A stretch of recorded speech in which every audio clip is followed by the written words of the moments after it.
خبر شامل کرتے ہیں پنجگور سے ہمارے گدروشیا پوائنٹ کے نمائندہ فرید عمر سے۔ پاکستان مسلم لیگ نون پنجگور کے زیر اہتمام پنجگور میں انٹرنیٹ کی بندش کے خلاف احتجاجی ریلی اور ڈپٹی کمشنر روڈ پر مظاہرہ اور نعرے بازی۔ پنجگور میں موبائل ڈیٹا انٹرنیٹ فوری بحال کرنے کا مطالبہ۔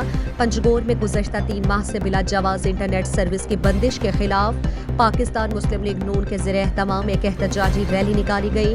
احتجاجی ریلی جاوید چوک سے نکال کر پنجگور کے مین شاہراہوں پر گشت کرتے ہوئے ڈپٹی کمشنر آفس کے سامنے مظاہرہ کیا۔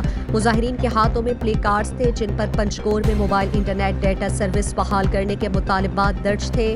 احتجاجی مظاہرے کی قیادت مسلم لیگ نون مکران ڈویژن کے صدر اشرف ساگر، سول سوسائٹی کے ڈپٹی کنوینر گہرام شریف، حق دو تحریک کے ڈپٹی آرگنائزر ملا فرہاد، نیشنل پارٹی کے ورکنگ کمیٹی کے رکن رحم دل بایان بلوچ، جماعت اسلامی کے ضلعی امیر حافظ صفی اللہ بلوچ، سوشل ورکر محمد عالم نے کیا، جس میں بڑی تعداد میں شہریوں نے شرکت کی۔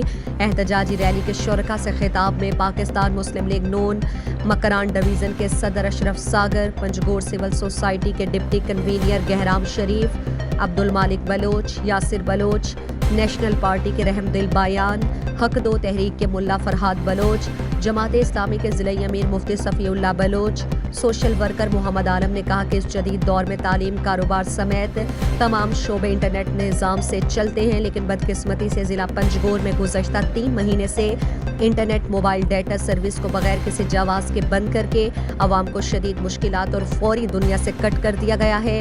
انہوں نے کہا کہ انٹرنیٹ سروس کی بندش موجودہ حالات میں بنیادی انسانی حقوق کی شدید خلاف ورزی اور عوام کے اظہار رائے پر پابندی کے مترادف ہے۔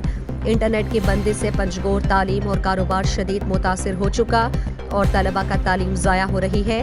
انہوں نے پنجگور میں فوری طور پر انٹرنیٹ سروس بحال کرنے کا مطالبہ کیا۔